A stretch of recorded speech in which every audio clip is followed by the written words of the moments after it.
Welcome to the channel. Here, we provide clear, actionable insights into the complex world of tax and accounting to help your business thrive. All right, let's talk about something that's a huge source of stress for so many parents. Trying to save for your own retirement and your kids' college at the same time. It feels like a tug of war, right? Well, guess what? A recent change in the law has created this kind of brilliant new way to tackle both. So let's break down exactly how it works. This is it. This is the big one, right? The question that I know keeps parents up at night. You work so hard to build that nest egg in your IRA or 401k, and then this little voice of doubt creeps in. Is all this responsible saving actually going to come back and bite you? Is it going to be counted against your kid when it's time to apply for financial aid? Okay, deep breath, you can relax. The short, simple, and honestly, wonderful answer is just no. Flat out, no. Your qualified retirement savings are not going to hurt your child's financial aid eligibility. So let's dig into exactly why that is. So to really get this, we need to talk about the FAFSA, the free application for federal student aid. It all comes down to how the FAFSA looks at your money. And thankfully, there are some very specific rules in place designed to protect those retirement funds. So here's the golden rule, the most important thing to remember. The federal government does not count the balance of your qualified retirement accounts as parental assets. We're talking about your 401k, your 403b, your traditional IRA, your Roth IRA, all of them.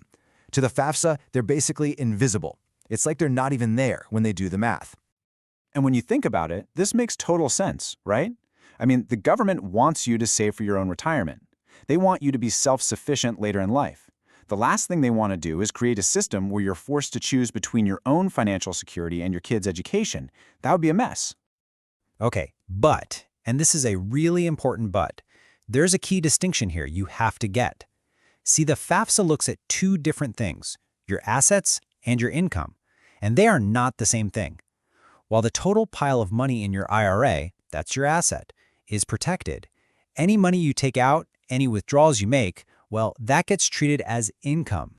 And you really have to watch this with a traditional IRA. Why? Because any money you pull out of a traditional IRA is taxed as regular income.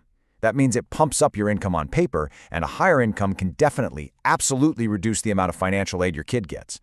So let's be super clear. The balance is safe, but the withdrawals, not so much. All right, so we're clear on retirement accounts. They're safe. But that leads to the next logical question, doesn't it? What about the account that's literally designed for college savings, the 529 plan? How does the FAFSA see that? Well, this is where it's different. A 529 plan is considered a parental asset on the FAFSA. Now, hold on, don't panic. The good news is that its impact is pretty small. It's calculated at a much lower rate than, say, a regular savings account. But yeah, it is on the books. Thing is, that wasn't even the biggest worry parents used to have with 529s. Yeah, the real hang-up, the thing that made so many parents hesitate, was that big what-if question. You know the one. What if my kid gets a full-ride scholarship? What if they decide not to go to college at all? What on earth happens to all this money I've saved if it doesn't get used for school? And that, my friends, was the old trap. If you had leftover money and took it out for anything other than education, bam, you got hit with income tax on the earnings plus a nasty 10% penalty. Ouch. This created a very real fear of oversaving in a 529, but that has all changed. This is the part of the story where the hero arrives. A piece of legislation called the Secured 2.0 Act came along and completely rewrote the rulebook. Seriously, it's a total game changer, and it's turned the 529 plan into one of the most powerful tools a family can have. So what did it do? It introduced something absolutely incredible, the 529 to Roth IRA rollover. This means you can now take that leftover, unused money from your kid's 529 plan and roll it directly into a Roth IRA in their name. And get this, zero taxes, zero penalties. It just goes from one great account to another. Now, of course, there are some rules. You can't just do this willy-nilly. First, the 529 account has to have been open for at least 15 years. The specific money you're rolling over has to have been sitting in there for at least 5 years. The amount you can roll over each year is also tied to the annual Roth IRA contribution limit. And there's one more big number you've got to know. And that number is $35,000. That's the lifetime maximum you can roll over per child. Now, I know $35,000 might not sound like winning the lottery, but think about it. For a 22-year-old just starting out, that is a massive head start on their retirement. Thanks to the power of compounding, that's a huge gift. So let's be really clear here. This isn't just some minor tweak to the tax code. No way. This fundamentally changes the entire strategy. It unlocks this powerful new way of thinking, a kind of 2-for-1 deal for your savings. What this does is create a whole new reality.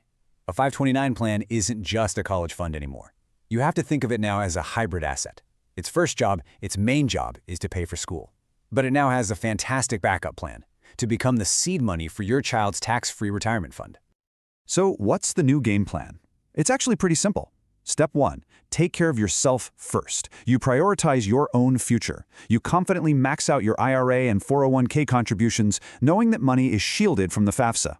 Then, step 2, you fund your child's future with the 529, but you do it without that old fear of putting in too much, because now you know any leftovers have an amazing new home to go to. And this is why this is such a big deal. It completely removes that old conflict, that tug of war between saving for your retirement and their college. You can now do both without fear.